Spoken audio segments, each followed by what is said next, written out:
El Poder Judicial. Principios. Organización judicial. El recurso y la cuestión de inconstitucionalidad. 1.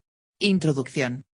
Tras haber estudiado con anterioridad tanto el poder legislativo como el ejecutivo, es necesario conocer y ahondar en el tercero de los poderes del Estado, el Poder Judicial. Dentro del contexto de nuestra C. 1978, los órganos judiciales ejercen las siguientes funciones. La protección jurisdiccional de los derechos y libertades públicas. Así, recordamos que el artículo 24 de la C. establece que todas las personas tienen derecho a obtener la tutela efectiva de los jueces y tribunales en el ejercicio de sus derechos e intereses legítimos, sin que, en ningún caso, pueda producirse indefensión.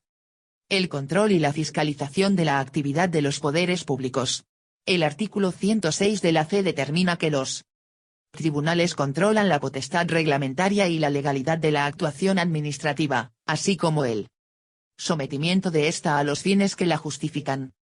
La Ley Orgánica del Poder Judicial de 1 de julio de 1985, junto a la Ley de Demarcación y Planta, de 28 de diciembre de 1988 y el Decreto de Efectividad de la Planta, de 3 de febrero de 1989, constituyen, en esencia, el ordenamiento jurídico regulador del Poder Judicial. 2. Principios. Los principios ordenadores de la función judicial están contenidos en el título B de la C, de cuyo estudio podemos destacar los siguientes. 2.1. Independencia. Es la característica esencial del Poder Judicial. La justicia emana del pueblo y se administra en nombre del Rey por jueces y magistrados integrantes del Poder Judicial, independientes, inamovibles, responsables y sometidos únicamente al imperio de la ley.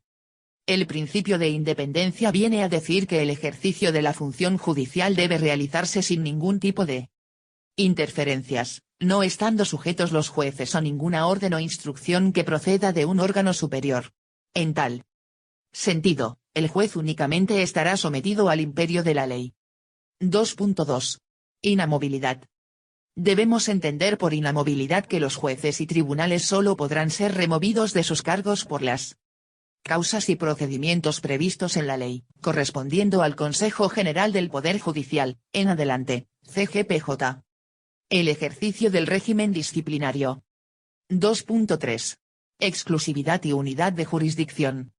La función judicial está reservada en exclusiva a los juzgados y tribunales previstos en las leyes.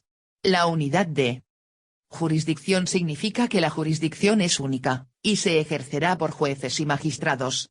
Así, la justicia no puede ejercerse por órganos diferentes de los que forman parte del Poder Judicial, con la única excepción de la jurisdicción militar limitada únicamente al ámbito estrictamente castrense y a los supuestos del estado de sitio. Queda prohibido. Por tanto, cualquier otro órgano especial, por ejemplo, quedan totalmente prohibidos los tribunales de honor. 2.4. Responsabilidad. Es una consecuencia obligada del Estado de Derecho. La responsabilidad tiene su razón de ser en el principio de igualdad. Los daños causados por error judicial, así como los que sean consecuencia del funcionamiento anormal de la Administración de Justicia, darán derecho a una indemnización a cargo del Estado, conforme a la ley. En todo caso, el daño alegado debe ser efectivo, evaluable económicamente e individualizado con relación a una persona o grupo de personas. La mera anulación de una sentencia no supone por sí misma el derecho a una indemnización. Pero sí la tendrán quienes, después de haber sufrido prisión preventiva, sean absueltos por inexistencia de hechos o por sobreseimiento de la causa, siempre que se le hayan producido perjuicios, consideraciones estas que vienen recogidas en la Ley Orgánica del Poder Judicial, Log. 2.5. Gratuidad. La justicia será gratuita cuando así lo disponga la ley, y, en todo caso, respecto de quienes acrediten insuficiencia de recursos para litigar. 2.6. Publicidad y oralidad.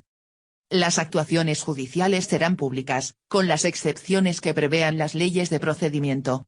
Todos los interesados podrán conocer el estado de tramitación de las actuaciones judiciales y el acceso a todos aquellos registros y antecedentes, salvo los que tengan carácter de reservados. Asimismo, el procedimiento será predominantemente oral, sobre todo en materia criminal. 2.7. Participación ciudadana.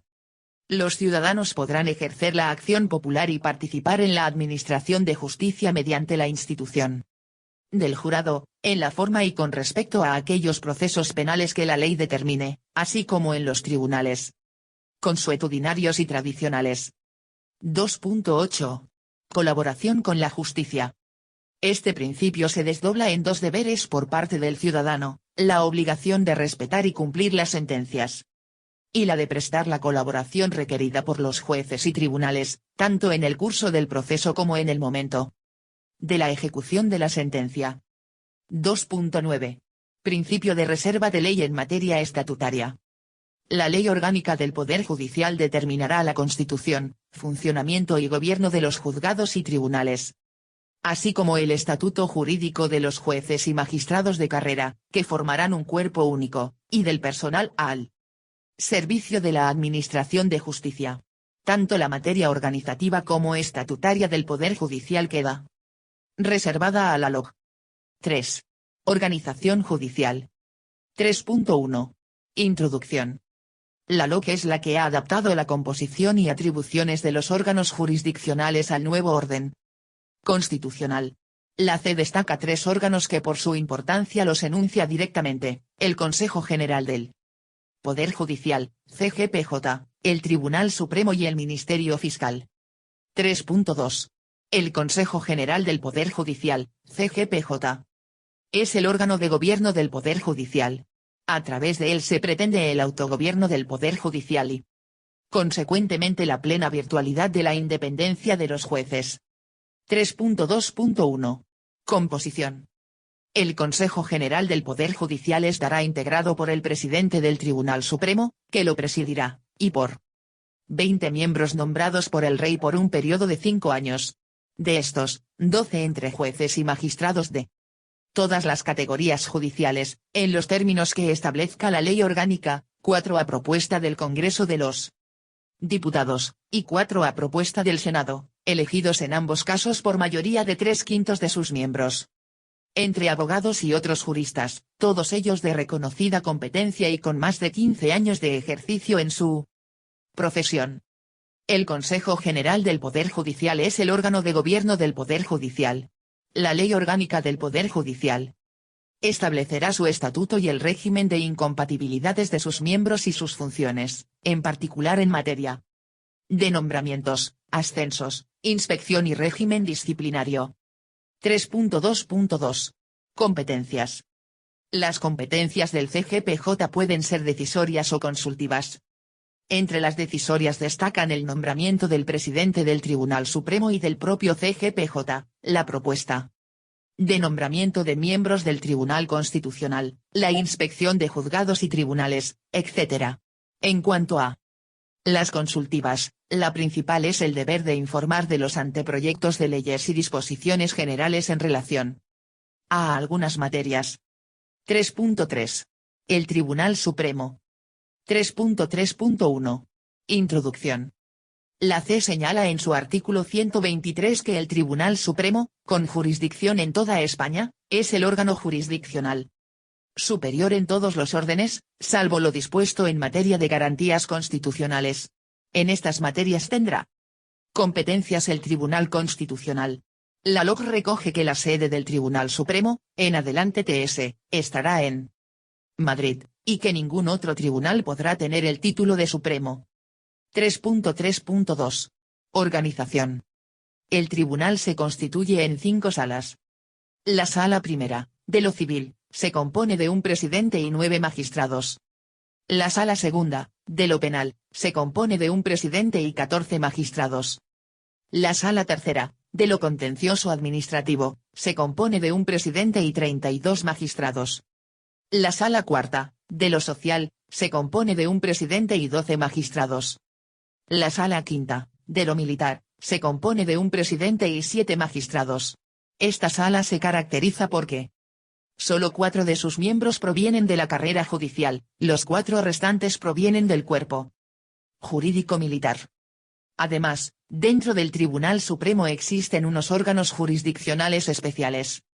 Un Tribunal de Conflictos de Jurisdicción, artículo 38 LOB, que resuelve los conflictos positivos y negativos de jurisdicción que se susciten entre los juzgados o tribunales y la administración, está compuesto por el presidente del Tribunal Supremo, 2 magistrados de la Sala de lo Contencioso Administrativo y 3 consejeros permanentes del Consejo de Estado. Una Sala de Conflictos de Jurisdicción, artículo 39 LOB, que resuelve los conflictos positivos y negativos de jurisdicción que se susciten entre un órgano judicial perteneciente a la jurisdicción ordinaria y un órgano judicial perteneciente a la jurisdicción militar, está compuesta por el presidente del Tribunal Supremo, 2 magistrados de la Sala correspondiente al orden jurisdiccional de la jurisdicción ordinaria en conflicto y 2 magistrados de la Sala de lo militar. Una Sala Especial de Conflictos de Competencia, artículo 42 LOB, que resuelve los conflictos positivos y negativos de competencia que se susciten entre órganos judiciales pertenecientes a distinto orden jurisdiccional, está compuesta por el presidente del Tribunal Supremo y por un magistrado de cada una de las salas correspondientes a los órdenes jurisdiccionales en conflicto. Una sala innominada descrita en el artículo 61 de la Ley Orgánica del Poder Judicial, que conoce de los procesos de ilegalización de partidos políticos, de los procesos sobre declaración de error judicial y sobre responsabilidad en ejercicio de funciones jurisdiccionales de las demás salas del Tribunal Supremo y de otros procesos de especial importancia, está compuesta por el presidente del Tribunal Supremo, los presidentes de las salas y el magistrado más antiguo y el más moderno de cada una de ellas. 3.4. El Ministerio Fiscal. El Ministerio Fiscal es un órgano de relevancia constitucional y con personalidad jurídica propia integrado con autonomía funcional en el Poder Judicial, al que el artículo 124 de la Constitución española se refiere en los siguientes términos.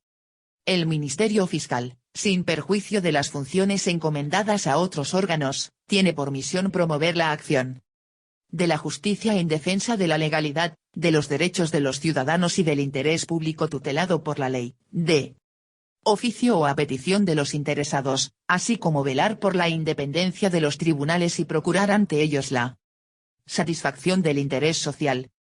El Ministerio Fiscal ejerce sus funciones por medio de órganos propios conforme a los principios de unidad de actuación y dependencia jerárquica y con sujeción, en todo caso, a los de legalidad e imparcialidad. La norma básica que regula el Ministerio Fiscal español es el Estatuto Orgánico del Ministerio Fiscal, aprobado por Ley 5081 de 30 de diciembre y modificado por la Ley 24/2007, de 9 de octubre, que refuerza su autonomía y moderniza su organización territorial. En el Estatuto Orgánico se contiene la regulación básica de las funciones, la organización, estructura y principios, normas de actuación, formas de acceso y pérdida de la condición de fiscal, los derechos y deberes de los fiscales y el régimen disciplinario. Los principios de legalidad e imparcialidad son los que rigen en todo caso la actuación del Ministerio Fiscal. Por el principio de legalidad, el Ministerio Fiscal actúa con sujeción a la Constitución, a las leyes y demás normas que integran el ordenamiento jurídico. Por el principio de imparcialidad, el Ministerio Fiscal actúa con plena objetividad e independencia en defensa de los intereses que le están encomendados. El Ministerio Fiscal es un órgano único para todo el Estado y sus miembros son autoridad a todos los efectos, actuando siempre en representación de toda la institución. 4. La cuestión y el recurso de inconstitucionalidad. Por último, y dado que nos encontramos ante dos conceptos que pueden dar lugar a confusión, por la denominación tan similar que poseen, vamos a analizar los conceptos de cuestión de inconstitucionalidad y recurso de inconstitucionalidad. 4.1. Cuestión de inconstitucionalidad. El Tribunal Constitucional, a través de la cuestión de inconstitucionalidad, al igual que a través del recurso de inconstitucionalidad, garantiza la supremacía de la Constitución y enjuicia la conformidad o disconformidad con ella de las leyes, disposiciones normativas y actos con fuerza de ley del Estado y de las comunidades autónomas.